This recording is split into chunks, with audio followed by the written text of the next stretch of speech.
ആരുടെ? എൻ്റെയോ? അമ്മ സ്നേഹത്തിന് വിലയിരുത്തണത് എന്തപ്പം അങ്ങനെയൊക്കെ ചോദിക്കാൻ? അതിന് മാത്രമൊക്കെ വലുതായ നീ?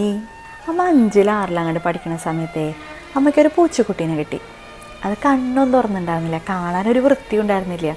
ഇങ്ങനെ പീ പീ പീ എന്ന് പറഞ്ഞ് നടക്കുന്ന ഒരു സമയമായിരുന്നു. അപ്പോൾ എനിക്ക് പാവം തോന്നി, ഞാൻ കൊണ്ടുപോയി നോക്കിയതാണ്. പക്ഷെ ഞാൻ പുറത്തേക്ക് എവിടേക്കെങ്കിലും പോയി വന്നാൽ അതിന് എന്നെ അറിയാം. എൻ്റെ മണം കേട്ടാൽ അത് പീ പീ പീ എന്ന് കരഞ്ഞിട്ട് എൻ്റെ ഉടുപ്പിന്ന് ഇങ്ങനെ കയറി വരും. ഭയങ്കര സ്നേഹമായിരുന്നു എന്നോട്. അങ്ങനെ കുറച്ച് നാൾ കഴിഞ്ഞപ്പോൾ സ്കൂൾ തുറക്കാറായി, നല്ല മഴയും തുടങ്ങി. ഞാൻ സ്കൂളിൽ പോയിട്ട് വരുന്നവരെയും ഇതിൻ്റെ കാര്യം സാധിക്കൽ മുഴുവൻ എൻ്റെ റൂമിൻ്റെ ഉള്ളിലായി. വീട്ടിലാർക്കും താല്പര്യമില്ലല്ലോ. അപ്പോൾ എന്ത് ചെയ്തു എന്ന് വെച്ചാൽ ഇതിനെ കളയണം എന്ന് പറഞ്ഞു എല്ലാവരും.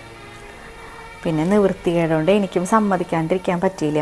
മഴക്കാലമാണ്, അപ്പോൾ എനിക്ക് മാനേജ് ചെയ്യാനും പറ്റില്ല, ഞാൻ അന്ന് കുഞ്ഞിതല്ലേ. അങ്ങനെ ഇവരെല്ലാവരും കൂടി എന്നെ പറഞ്ഞ് പറ്റിച്ച് ഇതിനെ എവിടെയോ കൊണ്ട് കളഞ്ഞു. അന്ന് രാത്രി ഭയങ്കര മഴയായിരുന്നു. അപ്പോൾ എനിക്ക് ഭയങ്കര സങ്കടമായി. ആ മഴയത്ത് അത് എവിടെയായിരുന്നാവോ? അത് ഉറങ്ങിയാവോ? മഴയത്ത് നിൽക്കുകയാണോ? അതിന് ഭക്ഷണം കിട്ടുന്നുണ്ടോ? അങ്ങനെയൊക്കെ. എൻ്റെ ഓർമ്മയിൽ സ്നേഹിച്ചതുകൊണ്ട് വിഷമിക്കേണ്ടി വന്ന ആദ്യത്തെ ഒരു അനുഭവം അതൊരിക്കലും എനിക്ക് മറക്കാൻ പറ്റില്ല. അന്ന് രാത്രി മൊത്തവും ഞാൻ ഉറങ്ങിയിട്ടില്ല. സാധാരണ ഞാൻ പോത്ത് പോലെ കിടന്ന് ഉറങ്ങുന്ന ആളാണ്. പക്ഷെ അന്ന് രാത്രി എനിക്കെന്തോ പറ്റിയില്ല.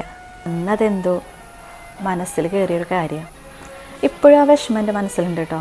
ഇടയ്ക്ക് ആലോചിക്കുമ്പോൾ വലിയൊരു കുറ്റബോധം തോന്നാറുണ്ട്.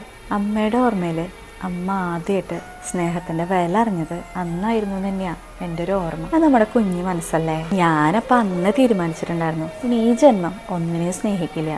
സ്നേഹത്തിൻ്റെ പേരിൽ സങ്കടപ്പെടാൻ വയ്യാന്ന്. എന്തൊക്കെ ഉണ്ടായാലും നമ്മൾ പഠിക്കില്ല. സ്നേഹത്തിൻ്റെ പേരിൽ പല പല സാഹചര്യങ്ങളിൽ എപ്പോഴും കരഞ്ഞുകൊണ്ടിരിക്കാൻ തന്നെയാണ് നമ്മുടെയൊക്കെ വിധി.